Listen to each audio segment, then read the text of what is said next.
Hai semua, kembali lagi bersama saya Ans Nime di pembahasan kelanjutan anime. Oke, sekarang aku akan melanjutkan pembahasan kelanjutan anime Isekai wa Smartphone volume kelima. Seperti biasa, sebelum kita menonton videonya, mari kita mengingat kembali kejadian di video sebelumnya. Setelah mendengar kenyataan yang sangat pahit dari kami sama yang menyatakan bahwa dewanya itu sebenarnya tidak ada, Phyllis pun pulang ke negaranya dengan perasaan yang sedih dan bahagia. Bahagia karena beban yang selama ini menghantui dirinya itu sudah terjawabkan. Tapi karena Phyllis memberitahukan ini kepada pimpinannya, dia pun akhirnya dihukum mati karena telah menghina dewa mereka. Mendengar berita ini dari ninjanya yang Toei kirim ke kerajaan Shiramisu untuk mengintai Phyllis, Toya pun berniat untuk menolong Phyllis dengan cara bernegosiasi. Tapi setelah Toya sampai di sana, Toya bukannya disambut baik oleh mereka, melainkan Toya diperlakukan kasar, bahkan sampai mau diancam. Tapi berkat kedatangan Kardinal Zeon, Toya pun akhirnya bisa masuk ke dalam istana mereka dan bernegosiasi dengan Paus atau Ratu Kerajaan Tiramisu. Dan singkatnya, dari negosiasi tersebut, Toya tidak mendapatkan hasil yang sangat memuaskan. Bahkan semua negosiasi Toya itu dibalas dengan perkataan-perkataan yang tidak masuk akal dan tidak jelas. Karena sudah muak dengan sikap dan perilaku mereka, Toya pun marah dan secara terang-terangan di hadapan ratu dan kesatrianya mengatakan bahwa dewa mereka itu palsu dan mereka itu sangat menjijikkan.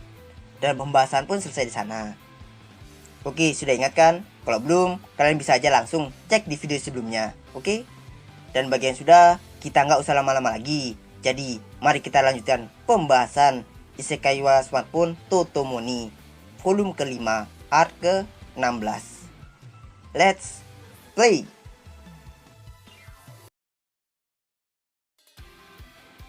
Setelah perkataan-perkataan yang Toya lontarkan di hadapan semua orang kerajaan Tiramisu kemarin, Toya akhirnya ditangkap oleh mereka dan dipenjarakan di penjara bawah tanah.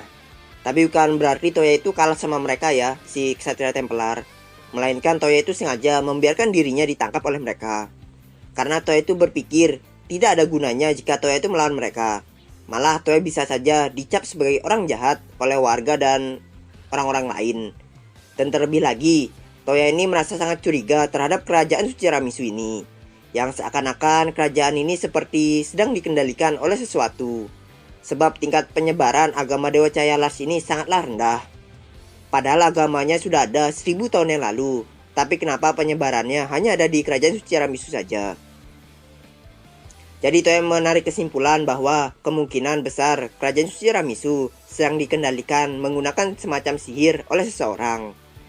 Kecurigaan inilah yang menjadi alasan terbesar kenapa Toya sengaja membiarkan dirinya itu ditangkap. Agar Toya dapat menyelidiki kecurigaannya ini, dan tentu aja juga demi menyelesaikan tujuan utamanya, yaitu menyelamatkan Phyllis. Atau bisa dibilang Toya itu sekarang beralih ke plan B yang Toya sebutkan di video sebelumnya, menghancurkan penjara dan menculik Phyllis. Toya bersama Kohaku pun mulai melakukan persiapan untuk kabur dari penjara. Persiapan itu tentu aja untuk membuat kamuflase agar tidak ada yang curiga ketika Toya kabur. Persiapan itu seperti membuat bayangan dirinya sendiri dan Kohaku menggunakan sihir mirip untuk mengelabui penjaga, melapisi dirinya dan Kohaku dengan sihir invisible untuk menyembunyikan keberadaan mereka. Dan yang terakhir, sebenarnya Toya itu maunya memakai gate-nya untuk keluar dari penjara. Tapi karena sepertinya si Nes itu telah memasang penghalang yang membuat Toya tidak bisa menggunakan gate, Toya pun akhirnya menggunakan sihir modelingnya untuk membongkar jeruji penjara untuk keluar dan memperbaikinya lagi. Dengan begini kamuflase Toya pun selesai. Setelah bebas, Toya dan Kohaku pun langsung pergi untuk mencari Phyllis. Menggunakan HP-nya, Toya pun berhasil menemukan lokasi keberadaannya Phyllis dengan sangat cepat. Toya pergi ke lokasi itu dan Toya pun menemukan Phyllis. Tapi anehnya, di sana Phyllis itu tidak sendirian, melainkan ada satu wanita lagi yang terbaring lemas di sebelah Phyllis. Singkat cerita, setelah Toya itu membuka jeruji besi penjaranya Phyllis dan saling sapa gitu sama Phyllis. Karena Toya penasaran dengan wanita yang bersama Phyllis itu, Toya pun bertanya kepada Phyllis, siapa wanita itu. Dan tak diduga-duga, ternyata wanita yang di sebelahnya Phyllis itu adalah Ratu Elias Arutora yang asli.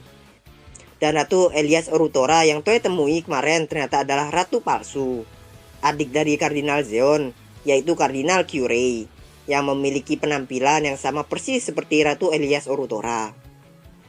Phyllis pun mulai cerita kepada Toya awal mula dia itu dipenjara di sini. Setelah dia pulang dari negaranya Toya, Phyllis langsung menceritakan semua yang dia dengar tentang dewa palsu mereka pada paus dan pendeta-pendeta lainnya. Karena cerita Phyllis ini, para kardinal pun marah kepadanya dan memerintahkan untuk mengeksekusi Phyllis. Tapi ada beberapa orang yang keberatan dengan perintah itu, dan orang itu adalah Ratu Elias Arutora yang asli dan beberapa pendeta. Phyllis pun juga terkejut dengan tindakan ratu ini, tapi walaupun begitu, Phyllis tetap mendapatkan hukuman dan dipenjara di sini. Lalu beberapa hari kemudian, dengan keadaan yang sangat lemas, Ratu Elias Arutora dipenjarakan bersama Phyllis juga, dengan alasan demi melindungi rahasia negara. Tepat setelah mendengar cerita Phyllis tadi, Ratu Elias pun terbangun dari pingsannya dan langsung menatap Toya. Dia memiliki mata berwarna biru di bagian kanannya dan hijau di bagian kirinya, yang sama persis seperti milik Yumina. Dengan keadaan yang masih lemah dan sedih gitu, Ratu Elias berdiri dan mulai memperkenalkan dirinya kepada Toya. Melihat keadaannya yang seperti itu, Toya pun menyembuhkan Ratu Elias menggunakan si Recovery, Refresh, dan Cure Heal. Setelah berhasil menyembuhkan Ratu Elias, Toya pun langsung bertanya to the point pada Ratu Elias. Seperti kenapa dia ada di sini, rahasia apa yang membuat seorang ratu dapat dipenjara seperti ini, dan alasan kenapa seorang ratu yang juga sebagai paus mau melindungi seseorang yang menyangkal keberadaan Tuhannya. Karena merasa sudah tidak ada yang bisa disembunyikan lagi, Ratu Elias pun akhirnya membocorkan semua rahasia yang dimiliki Kerajaan Suci Ramisu pada Toya dan Phyllis. Rahasia itu adalah sebuah kenyataan yang pahit bahwa Dewa Cahaya Lars itu memang sebenarnya tidak ada. Atau bisa disebut Dewa Cahaya Lars itu adalah dewa buatan yang dibuat oleh pendeta Ramirez 1000 tahun yang lalu. Ini semua terjadi karena pada awalnya pendeta Ramirez bukanlah seorang pendeta, melainkan petualang dengan job summoner. Tipe job yang duel menggunakan monster panggilannya. Dan seperti yang dikatakan kami sama kemarin, Dewa Cahaya Lars ini adalah seekor makhluk summoner milik Ramirez, atau roh gitu. Jadi setelah si Ramirez membereskan roh atau monster dan yang lain-lainnya yang ada di tanah Kerajaan Suci Ramisu 1000 tahun yang lalu, dia itu mendapatkan ide bejat untuk membuat sebuah kerajaan di sana dengan mengontrol pikiran seluruh orang yang ada di sana menggunakan monster summonernya berupa roh kegelapan yang dapat mengendalikan pikiran seseorang. Karena roh yang dipanggilnya itu memiliki kelemahan terhadap orang-orang yang tahan terhadap sihir, maka dari itu terlahirlah Dewa Cahaya Lars. Ya, kalau diceritakan secara singkat, si Ramirez ini mencuci otak semua orang dengan memberikan keyakinan kepada mereka itu kalau makhluk summoner yang dia bawa itu adalah dewa. Jadi kan kalau udah ada keyakinan itu, oh ini monster ini dewa, jadi gimana mau ngelawan gitu? Kan nggak mungkin, siapa juga yang mau lawan dewa. Jadi ya dengan kombinasi antara cuci otak atau pengendali pikiran dan keyakinan akan dewa, Ramirez ini berhasil mendirikan sebuah kerajaan. Dan kerajaan itu kerajaan ini, Kerajaan Suci Ramisu. Lalu alasan kenapa Ratu Elias mau membantu Phyllis walaupun dia seorang paus, itu disebabkan karena dia itu memiliki masalah yang hampir sama kayak Phyllis. Bedanya kalau Phyllis itu diberitahu oleh Toya dan kami sama kalau dewanya itu palsu. Sedangkan Ratu Elias, dia itu diberitahu setelah dia itu naik pangkat menjadi kardinal. Dan persamaan mereka berdua itu sama-sama merasa tertipu atau sakit hati setelah mereka mengetahui kenyataan.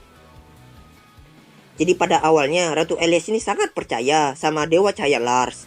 Saking percayanya Ratu Elias, sewaktu dia muda itu, dia itu kerja lembur bagaikan kuda hanya untuk mengabdikan dirinya kepada dewanya, si Dewa Cahaya Lars. Tapi setelah menerima kenyataan bahwa dewa yang selama ini dia puja-puja itu sebenarnya dewa-dewaan atau dewa palsu, si Ratu Elias ini depresi hingga rasa kepercayaannya kepada keberadaan dewa itu mulai dia ragukan. Mulai ragulah dia. Dia juga merasa kalau kerja kerasnya selama ini itu tidak ada gunanya. Tapi karena dia sudah terlanjur tahu rahasia ini, ya mau nggak mau dia terpaksa harus bekerja sebagai kardinal di sana agar nyawanya itu terselamatkan. Hingga akhirnya dia pun diangkat menjadi seorang ratu di kerajaan suci Ramisu. Berkat kekuatan matanya yang bisa mendeteksi kebohongan seseorang. Tapi walaupun ragu atau nggak percaya gitu, di dalam hati Ratu Elias ini masih berharap kalau dewa itu benar-benar ada. Jadi maka dari itu, setelah mendengar perkataan Phyllis yang mengatakan kalau dewa itu sebenarnya ada, bahkan hingga Phyllis sampai bertemu dan ngobrol bareng, ya sontak di dalam hati Ratu Elias itu menjadi sangat senang hingga merasa iri gitu kepada Phyllis. Senang karena ternyata keberadaan dewa itu benar-benar ada, dan iri karena Phyllis itu bisa bertemu dengan dewa. Apalagi dia itu punya mata yang sama kayak Yumina, mata yang dapat mendeteksi kebohongan. Jadi setelah diperiksa, semua perkataan Phyllis nggak ada kebohongannya sedikit pun. Ya tambah excited si Ratu Elias ini. Jadi bisa kita bilang Ratu Elias ini sangatlah religius gitu. Makanya dia itu melindungi Phyllis dengan niatan kalau dia itu mau mendengar cerita Phyllis lebih jauh. Ratu Elias cerita pada bagian ini tuh sambil memandang iri dan sedih kepada Phyllis. Ya karena dia juga mau ketemu sama dewa, makanya dia itu ngeliat si Phyllis itu iri gitu. Dan karena tindakannya yang mencoba untuk melindungi Phyllis ini, Kardinal Zeon dan Curie yang sedari awal sudah mengincar kursi tahta, mereka pun memanfaatkan kesempatan ini dengan menuduh Ratu Elias agar mereka itu dapat kursi tahta. Berkat tuduhan ini, tak lama kemudian Ratu Elias pun dipaksa minum obat aneh yang membuatnya tidak sadarkan diri dan berakhir seperti sekarang. Dan Ratu Elias yang cerita sambil bersedih ini, entah kenapa Toya itu bisa menebak kejadian apa yang terjadi selanjutnya. Dan benar saja seperti tebakan Toya, setelah Toya itu melihat Kohaku itu terdiam membeku tak bergerak.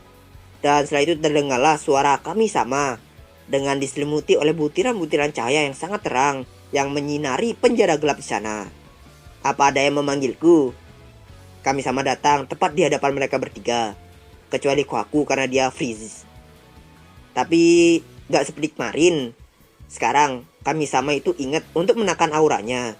Jadi maupun itu Toya, Phyllis atau Ratu Elias, mereka tidak terkena intimidasi dari aura kedewaan kami sama. Phyllis dengan segera langsung bersujud di hadapan kami sama. Sedangkan Ratu Elias, dia benar-benar terkejut dengan kehadiran kami sama yang tiba-tiba. Ratu Elias pun bertanya kepada Toya, siapa pria itu? Tentu aja Toya jawab, dewa atau kami sama. Ratu Elias pun langsung kebingungan, seakan-akan dia itu nggak percaya dengan jawaban Toya. Untuk membuat Ratu Elias percaya, Toya pun menyuruh kami sama untuk mengeluarkan auranya. Pertamanya kami sama ini ngeluh kepada Toya, tapi karena terus didesak oleh Toya, kami sama pun akhirnya mengeluarkan aura kedewaannya. Dan dengan seketika, setelah kami sama mengeluarkan atau melepaskan aura dewanya, Ratu Elias langsung ikut bersujud seperti Phyllis. Beda seperti kemarin, saat ini Toya itu bisa menahan intimidasi dari aura kedewaan kami sama. Karena Ratu Elias sudah bersujud, yang menandakan dia itu sudah percaya dengan omongan Toya, kami sama pun kembali menekan auranya lagi. Nah di sini Toya merasa aneh pada dirinya sendiri. Kenapa dia bisa tahan kepada auranya kedewaan kami sama? Bahkan yang kemarin itu Toya bisa merasakannya. Kenapa kok sekarang tidak? Jadi maka dari itu Toya pun bertanya kepada kami sama tentang dirinya ini. Awalnya kami sama juga bingung atau lebih tepatnya lupa. Tapi tak lama kemudian kami sama pun akhirnya ingat. Dan karena ini terlalu sensitif untuk didengarkan oleh Phyllis dan Ratu Elias, kami sama pun menghentikan waktu mereka berdua untuk sesaat. Lalu kemudian kami sama pun mulai menjelaskan kepada Toya alasan dibalik kenapa dia itu tidak terpengaruh terhadap aura kedewaan kami sama sekarang. Itu semua disebabkan karena sesaat setelah Toya itu mati, kami sama itu paniknya bukan main. Dan saking paniknya, kami sama memanggil tubuh Toya ke alam dewa dan menghidupkan Toya di alam dewa. Karena Toya dihidupkan di dunia dewa atau alam dewa, bukan di dunia biasa, material yang membentuk tubuh Toya itu secara otomatis adalah material dewa. Jadi, selama ini Toya itu sebenarnya terlahir kembali bukan sebagai manusia biasa, melainkan sebagai manusia setengah dewa. Lalu kenapa Toya masih bisa terluka ataupun kelelahan walaupun dia setengah dewa? Disebabkan karena masa dalam pembentukan tubuh atau kebangkitan Toya itu masih belum genap 1 tahun. Singkatnya, untuk menjadi seorang dewa seutuhnya, Toya itu harus menunggu sampai 1 tahun dari kebangkitannya. Jadi alasan kenapa selama ini Toya itu OP, gampang beradaptasi, dan yang lain-lain, itu disebabkan karena Toya itu sebenarnya adalah seorang setengah dewa. Jadi wajar kalau dia itu OP. Setengah dewa maksudnya ini tubuhnya itu dewa, jiwanya manusia. Toya pun benar-benar kaget mengetahui ini. Dia gak menyangka kalau selama ini dia itu terlahir kembali bukan sebagai seorang manusia, tapi melainkan sebagai setengah dewa. Toya merasa selama ini kekuatan yang Toya dapatkan itu adalah pemberian kami sama. Tapi ternyata itu bukan. Itu adalah pure kekuatan milik Toya sendiri. Kemudian Toya bertanya lagi, apakah ada efek sampingnya? Kami sama pun menjawab tidak. Ya mentok-mentok, Toya akan membangkitkan sebuah kekuatan yang aneh. Itu aja. Ya karena tidak ada efek samping yang buruk, Toya pun ikhlas menjadi seorang setengah dewa. Selama dia bisa hidup enak seperti sekarang ini, Toya nggak peduli menjadi setengah dewa. Kemudian karena tiba-tiba teringat tentang monster kristal, sekalian Toya pun bertanya kepada kami sama mengenai monster kristal. Tapi sayangnya karena monster kristal itu muncul pada 5.000 tahun yang lalu, sedangkan kami sama sudah tidak melihat kejadian di dunia ini selama 10.000 tahun yang lalu. Kami sama tidak tahu menahu tentang monster kristal, baik itu munculnya di mana, kekuatannya, tujuannya, dan yang lain-lain. Bahkan kami sama pun juga nggak tahu kalau di dunia baru ini ada monster kristal. Setelah percakapan ini selesai, kami sama pun menjalankan waktu Phyllis dan Ratu Elias lagi. Setelah mereka semua bisa bergerak, kami sama pun menyuruh mereka untuk mengangkat kepala mereka. Dan mereka berdua pun mengangkat kepala mereka. Phyllis saat ini terlihat sudah terbiasa di hadapan kami sama, tidak seperti kemarin. Ya walaupun badannya masih gemetar. Sedangkan Ratu Elias, dia menangis melihat sesosok dewa yang selama ini dia kagum-kagumi. Kemudian mereka pun mulai membahas cara untuk mengatasi masalah dewa palsu yang ada di kerajaan suci Ramisu ini. Tentu aja dewa cahaya Lars. Karena kami sama tidak bisa ikut campur masalah yang ada di dunia, kami sama cuma bisa memberikan saran kepada Toya dan yang lain-lainnya untuk mengatasi makhluk yang ada jauh di bawah mereka terlebih dahulu sebelum negaranya. Yang ternyata makhluk itu adalah makhluk summoner milik Ramirez yang sudah 1000 tahun tersegel di bawah tanah. Alasan kenapa makhluk summoner Ramirez masih hidup, si Ratu Elias pun mulai menjelaskan kepada Toya dan Phyllis tentang kenapa makhluk summoner Ramirez ini masih hidup sampai sekarang. Semua itu karena sebelum kerajaan Ramisu ini terbentuk, akibat keserakahannya si Ramirez pun tertelan oleh makhluk summonernya sendiri dan pikirannya pun dikuasai oleh makhluk summonernya. Kemudian makhluk summoner itu pun menyatu pada dirinya dan dia pun berakhir disegel oleh para kardinalnya sendiri. Yang tentu saja tujuan para kardinal menyegel makhluk summoner Ramirez itu hanya untuk tujuan busuknya mereka saja, untuk memanfaatkan kekuatan pengendalian pikiran monster itu.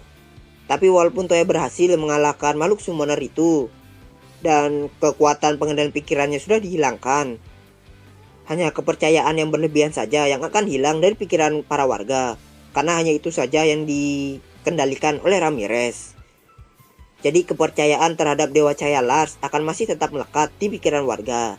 Jadi selanjutnya semuanya itu akan bergantung kepada tindakannya Toya, Phyllis, dan Ratu Elias untuk menghilangkan keberadaan Dewa Cahaya Lars di pikiran mereka.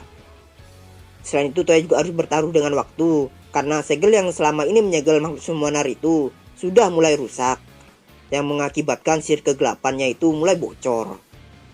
Dan akibat dari kebocoran sihir kegelapan itulah yang menjadi penyebab kejadian yang baru-baru ini terjadi di kerajaan suci Ramisu. Yang dengan kata lain, masalah yang dituduhkan ke para vampir itu sebenarnya bukan salahnya vampir, melainkan karena segel makhluk summoner Ramirez yang sudah mulai rusak. Karena kami sama merasa sudah tidak dibutuhkan lagi, Dia pun pamit undur diri dan Kami-sama pun balik ke alam dewa. Dengan kembalinya Kami-sama ke alam dewa atau dunia dewa, Kohaku pun akhirnya bisa bergerak lagi. Lalu tiba-tiba Toya pun merasakan seperti sesuatu yang buruk akan terjadi. Dan tak lama kemudian Ratu Elias pun bilang pada Toya dan Phyllis bahwa dia itu merasakan kalau segelnya akan segera terlepas, segel makhluk summonernya Ramirez. Lalu kemudian setelah perkataan itu, terdengarlah suara gemuruh yang berasal dari bawah mereka. Karena situasinya sudah berubah menjadi sangat buruk, Toya, Kohaku, Phyllis dan Ratu Elias pun dengan segera langsung cepat-cepat pergi meninggalkan penjara bawah tanah itu. Sambil berlari untuk kabur, Toya mengecek penjara-penjara lainnya untuk memastikan apakah masih ada seseorang di sana. Dan untung saja tidak ada siapa-siapa di sana selain Toya, Kohaku, Phyllis dan Ratu Elias. Suara gemuruh itu semakin lama semakin mengeras. Setelah menaiki sebuah tangga, Toya secara kebetulan bertemu dengan penjaga di sana. Karena secara refleks, Toya pun menembak penjaga itu menggunakan peluru pelumpuh yang mengakibatkan penjaga itu pun pingsan. Karena Toya tidak mungkin meninggalkan si penjaga itu, Toya pun menyuruh Kohaku untuk berubah ke bentuk aslinya dan menggendong penjaga itu. Setelah itu mereka berempat pun lanjut berlari sampai melewati koridor istana. Hari sudah benar-benar tengah malam.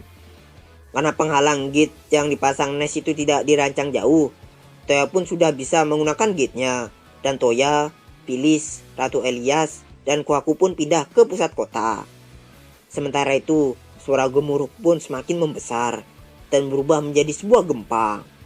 Para warga yang ada di pusat kota langsung merasa ketakutan akibat gempa ini, dan mereka pun keluar dari rumah mereka. Setelah mereka keluar, mereka pun melihat Ratu Elias juga ada di sana.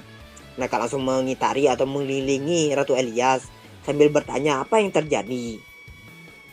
Tapi sebelum Ratu Elias mau memberitahukan kepada mereka apa yang terjadi, sebuah ledakan besar mengempasi bagian bangunan dari istana Kerajaan Suci Ramisu. Dari balik debu yang dihasilkan oleh ledakan tadi, terlihatlah sebuah raksasa yang merangkak keluar dari sana. Raksasa itu tidak memiliki bentuk seperti manusia, melainkan bentuk melengkung dengan kulit yang berwarna hitam dan memiliki 2 tanduk. Di punggungnya terdapat banyak senjata kecil dan 6 tentakel yang sangat panjang. Dia memiliki mulut yang sangat besar dan tidak memiliki mata. Raksasa itu berteriak dengan sangat keras hingga teriakannya itu terdengar ke seluruh ibu kota Kerajaan Suci Ramisu. Tanah pun ikut bergetar akibat teriakannya dan membuat seluruh warga langsung berjatuhan karena ketakutan. Tidak hanya teriakannya saja, bahkan sosoknya yang sangat aneh sudah cukup untuk membuat semua warga pada ketakutan. Kemudian raksasa itu pun mulai mengayunkan salah satu tentakelnya dan menghancurkan sebagian besar kastil dengan sangat mudah. Setelah menghancurkan kastil, raksasa itu mulai teriak lagi dan menghasilkan sesuatu seperti cairan hitam dari mulutnya. Cairan-cairan itu menetes jatuh ke bawah dan berubah menjadi manusia yang memiliki sayap kelelawar. Manusia kelelawar itu memiliki kepala yang panjang, tanpa telinga, hidung, maupun mata. Badan bagian atasnya berotot, dan tubuh bagian bawahnya itu seperti serangga. Manusia-manusia kelelawar itu mulai mengepakkan sayap mereka dan mulai terbang ke seluruh tempat di ibu kota. Para warga makin ketakutan dan mereka pun mulai berdoa kepada dewa mereka, yang tanpa mereka sadari, monster raksasa itulah dewa mereka itu. Toya bertanya kepada Ratu Elias, apakah para kardinal bisa menyegel monster itu lagi seperti 1000 tahun yang lalu. Ratu Elias menjawab kalau itu tidak mungkin, sebab perbedaan kekuatan yang sangat jauh antara kardinal sekarang dan kardinal yang dulu. Karena nggak ada cara lain lagi, Toya pun memutuskan untuk campur tangan. Tapi kemudian tiba-tiba Toya pun mendapatkan sebuah ide untuk mengubah kepercayaan warga terhadap Dewa Cahaya Lars dengan memanfaatkan situasi ini. Meskipun ide ini keterlaluan, Toya berencana untuk berpura-pura menjadi dewa palsu yang memberikan pesan ilahi kepada Paus atau Ratu Elias.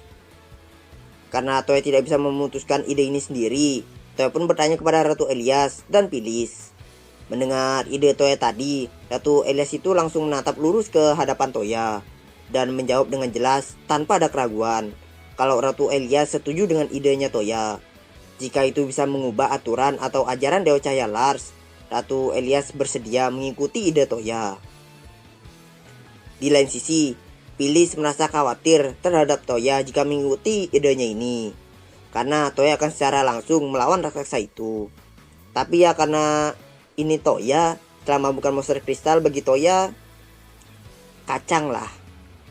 Yang jadi masalah melainkan bagaimana cara Toya ini bertarung agar terlihat seperti Kami-sama atau dewa.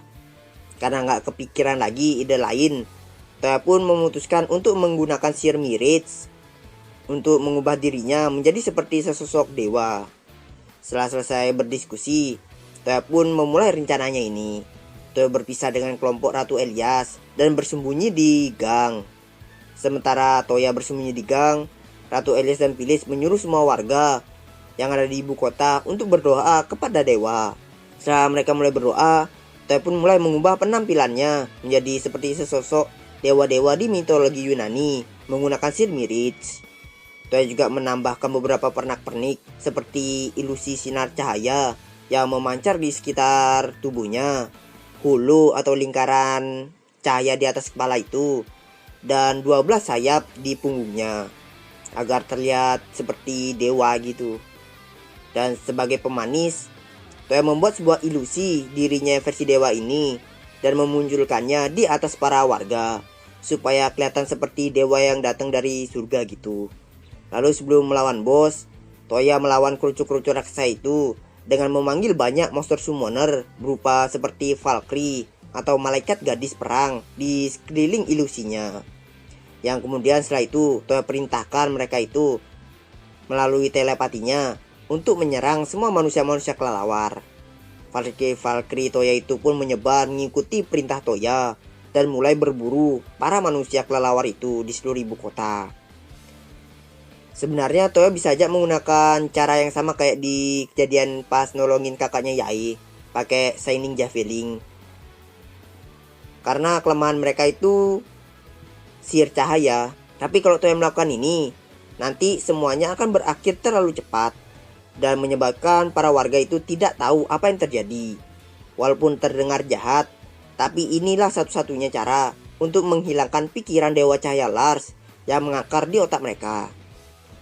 Melihat sosok dewa dan utusan ilahi mereka yang turun dan melawan musuh mereka, para warga pun mulai semangat gitu dan bergembira histeris gitulah. Setelah sudah mendapatkan feel yang bagus ini, Toya pun akhirnya bergerak maju untuk melawan raksasa atau bos monster. Toya melapisi dirinya menggunakan sihir invisible dan keluar dari persembunyiannya menuju ke raksasa itu, mengikuti pergerakan ilusi dewanya yang terbang tepat di sebelahnya. Setelah Toya sampai di depan kastil atau di depan raksasa itu, Toya menghilangkan ilusi dan invisible-nya. Dengan tampilan seperti sosok dewa Yunani gitu, Toya mengeluarkan pedang besar sepanjang 2 meter dari storage-nya. Pedang itu terbuat dari fragmen atau tubuh monster kristal yang bersinar dan berkilau. Raksasa itu menyadari keberadaannya Toya dan dia pun mulai menyerang Toya menggunakan tentakelnya. Sambil menghindar ke samping, Toya dapat dengan mudah memotong tentakel raksasa itu dengan sangat rapi. Tapi tidak butuh waktu lama, tentakel yang Toya potong itu langsung beregenerasi. Karena Toya tidak memiliki banyak waktu untuk meladeni kekuatannya regenerasi raksasa ini, Toya mengaktifkan sihir gravitinya dan membuat raksasa itu terjatuh ke samping karena tidak bisa menopang berat dari sihir graviti. Tapi karena raksasa itu tidak memiliki wajah, Toya jadinya tidak tahu apakah sihir gravitinya ini berhasil atau tidak. Karena tidak tahu, Toya pun mengeluarkan serangan keduanya, yaitu sihir Shining Javelin. Karena sihir cahaya adalah kelemahannya, jadi bekas serangan dari Shining Javelin milik Toya ini tidak bisa dia regenerasi. Karena sihir Shining Javelin ini berhasil, Toya melanjutkan serangannya lagi, menggunakan sihir ini lagi sebanyak 200 kali. Formasi sihir cahaya kecil mulai muncul banyak di langit satu persatu. Dan kemudian secara bersamaan, sihir Shining Javelin itu pun mulai menghujani raksasa ini. Tanah bergema akibat deretan serangan Shining Javelin Toya. Tubuh raksasa itu terpotong kecil-kecil, berjatuhan di tanah hingga sudah tak berbentuk lagi.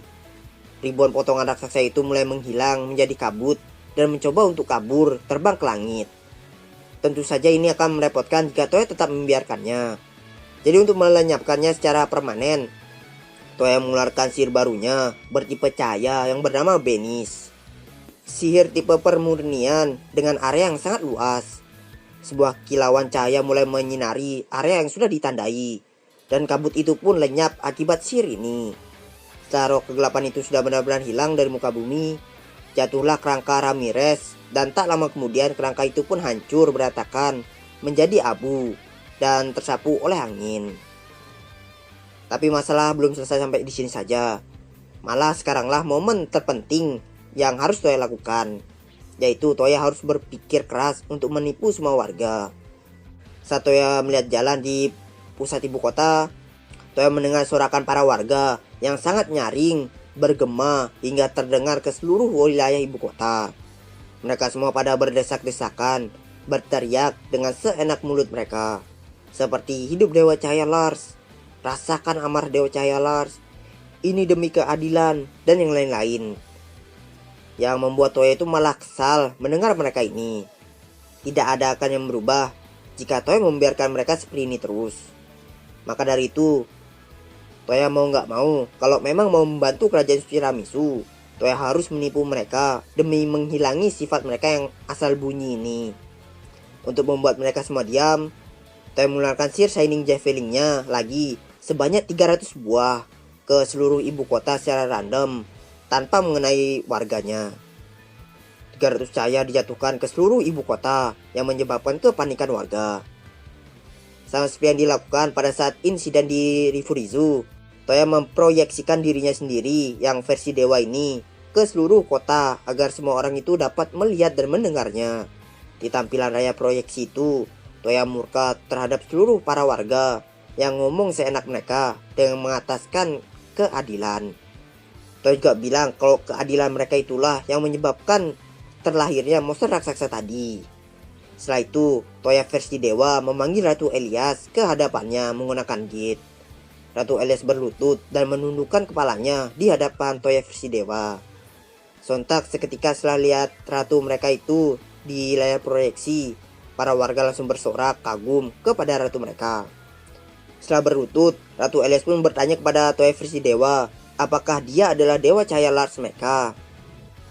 Toya versi dewa pun menjawab kalau kami, maksudnya itu Toya dan Valkyrie-nya, bukanlah seorang yang dia maksud, melainkan Dewa Cahaya. Toya juga bilang kalau Dewa Cahaya Lars mereka itu sebenarnya tidak ada. Dengan perkataan Toya versi dewa yang demikian ini, seisi kota pun langsung gaduh. Kemudian Toya versi dewa bilang ke Ratu Elias kalau dia akan memberikan sebuah pesan ilahi ke dia.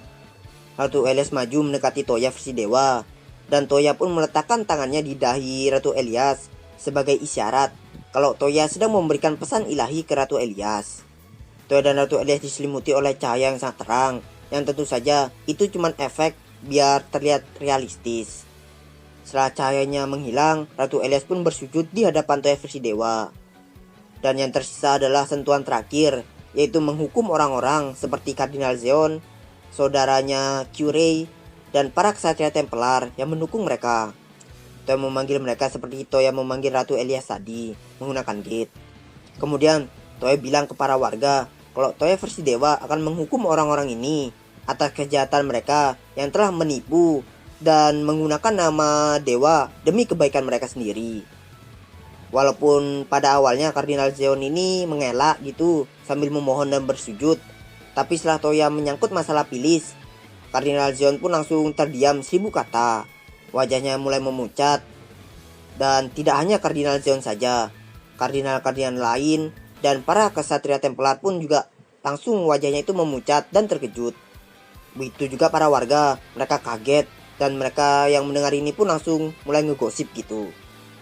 Dengan menggunakan sihir paralyze, secara diam-diam Toya versi dewa pun menghukum mereka sambil menyuruh mereka itu untuk bertobat. Setelah menjatuhkan hukuman kepada mereka, Toya melirik kepada Ratu Elias dan menyerahkan sisanya kepada dirinya.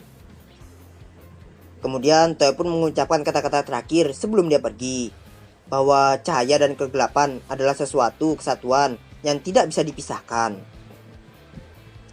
Keadilan dan kejahatan muncul karena perbuatan manusia. Dan ketahuilah bahwa keadilan yang terlalu berlebihan hanya akan membuat kehancuran. Setelah selesai mengatakan kata-kata tadi, Toya menyuruh Valkyrie-nya yang menyebar di seluruh ibu kota untuk berkumpul di sekitarnya. Valkyrie yang telah berkumpul secara serentak menghasilkan silauan yang sangat terang yang membuat semua warga tidak dapat melihat Toya dan Valkyrie-nya.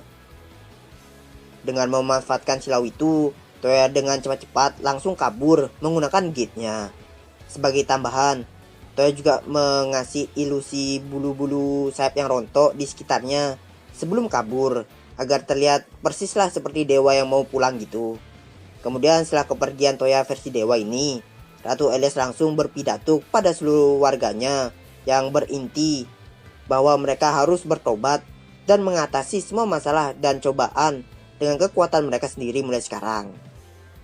Berkat pidato Ratu Elias, para warga pun mulai bersorak gembira lagi. Sambil melihat pidato Ratu Elias dari kejauhan, Toya tiba-tiba mendapatkan telepon dari Kami-sama. Kami-sama minta maaf pada Toya karena menyerahkan semua masalah ini pada Toya, Phyllis, dan Ratu Elias. Kami-sama juga meminta ke Toya untuk memberitahukan permintaan maaf ini kepada Phyllis dan Ratu Elias. Dan sebelum telepon mereka berakhir, Toya meminta kepada Kami-sama untuk sesekali melirik dunia ini agar kejadian yang aneh seperti sekarang ini tidak terjadi lagi. Dan kemudian telepon mereka pun berakhir. Setelah itu, Toya pun pindah menggunakan gate-nya ke tempat Phyllis dan Kohaku berada. Melihat sosok Toya, Phyllis pun langsung menangis sambil menundukkan kepalanya, berterima kasih kepada Toya.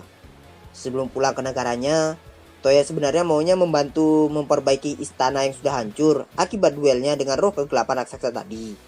Tapi Ratu Elias menghentikan Toya karena takut kedoknya sebagai dewa palsu itu akan terbongkar.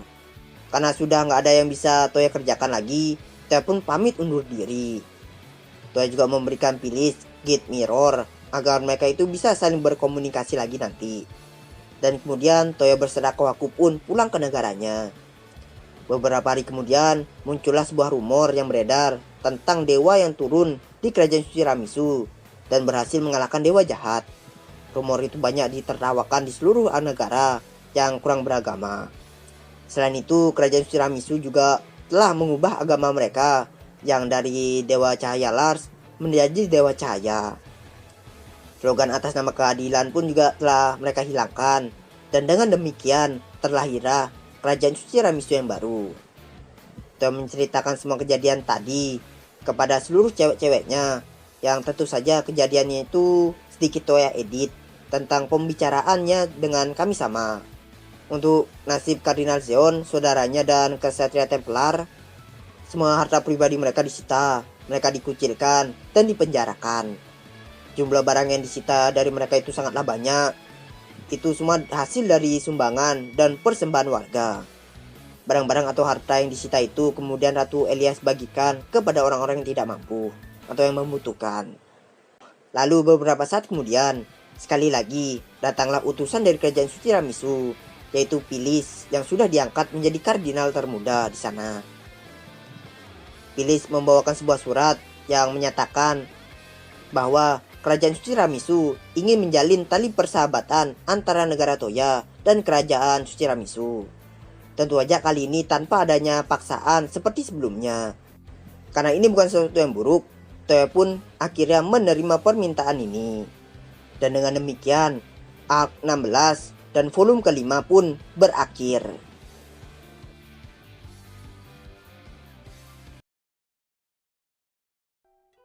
Oke, terima kasih karena telah menonton video saya. Jika ada salah kata atau informasi, mohon dimaafkan. Dan jangan lupa di supportnya juga ya channel ini. Oke, sekian dulu dari saya. Saya pamit undur diri dulu. See you next video and...